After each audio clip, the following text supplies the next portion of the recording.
दूर उत्तर में, जहां भूमि अनंत और अछूती है, दुनिया शांत हो जाती है।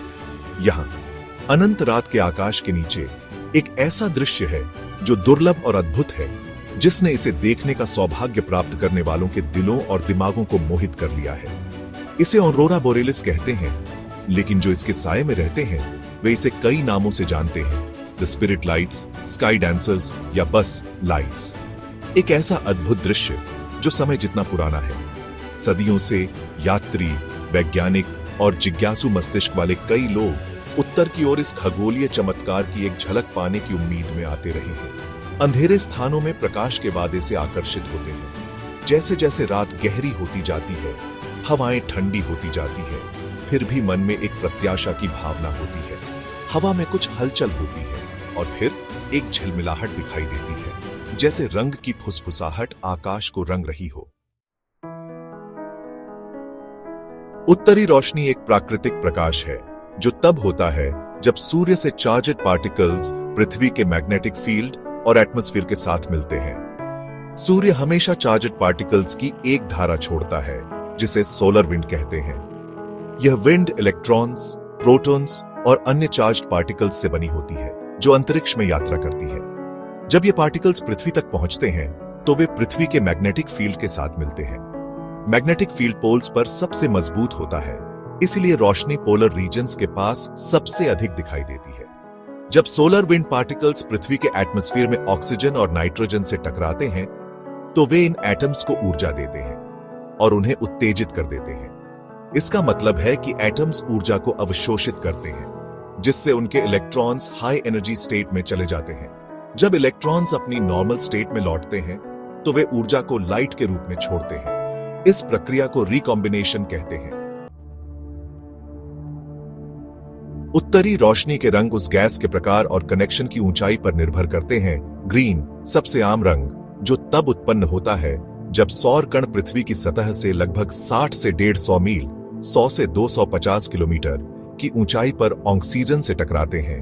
रेड उच्च ऊंचाई 150 मील या 240 किलोमीटर पे ऑक्सीजन द्वारा उत्पन्न होती है। पर्पल, ब्लू और पिंक ये रंग नाइट्रोजन के साथ संपर्क से आते हैं। निचली ऊंचाई पर नाइट्रोजन पर्पल या ब्लू रोशनी का उत्सर्जन करता है और उच्च ऊंचाई पर यह पिंक रंग उत्पन्न कर सकता है। नॉर्दर्न और सदर्न लाइट्स पोल्स के चारों ओर के क्षेत्रों में बनती है, जिन्हें ऑरोरल ओवल के रूप में जाना जाता है। ये पृथ्वी के लैटिट्यूड्स यानी भूमध्य रेखा से लगभग 65 से 75 डिग्री उत्तर या दक्षिण पर घेरने वाले रिंग्स की तरह होते हैं।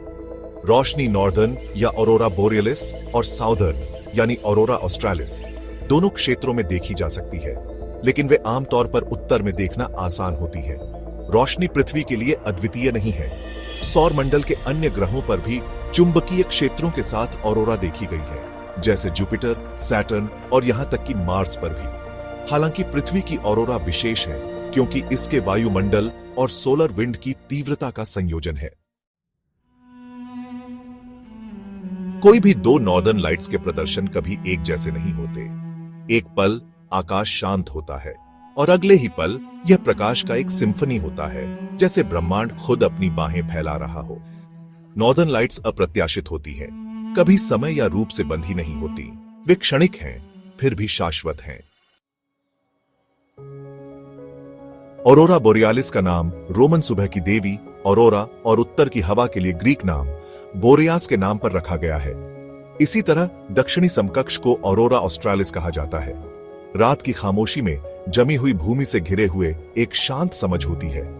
रोशनी सिर्फ एक प्राकृतिक दृश्य नहीं है, वे एक संबंध है, हमारे चारों ओर की दुनिया की सुंदरता और रहस्य की याद दिलाने वाली, और उस ब्रह्मांड की विशालता की याद दिलाने वाली जिसमें हम रहते हैं।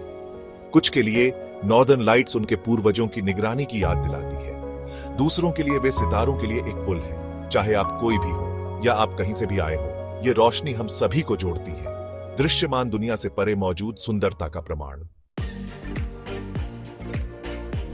अगर आप उत्तरी रोशनी की सुंदरता और रहस्य से मोहित हैं, आप वैज्ञानिक तथ्य, डरावनी कहानियां, ऐतिहासिक किंवदंतियां, मिथक और रहस्यों में रुचि रखते हैं, ऐसे ही और आकर्षक कहानियों के लिए वीडियो को लाइक करें, सेव, शेयर और सब्सक्राइब करें।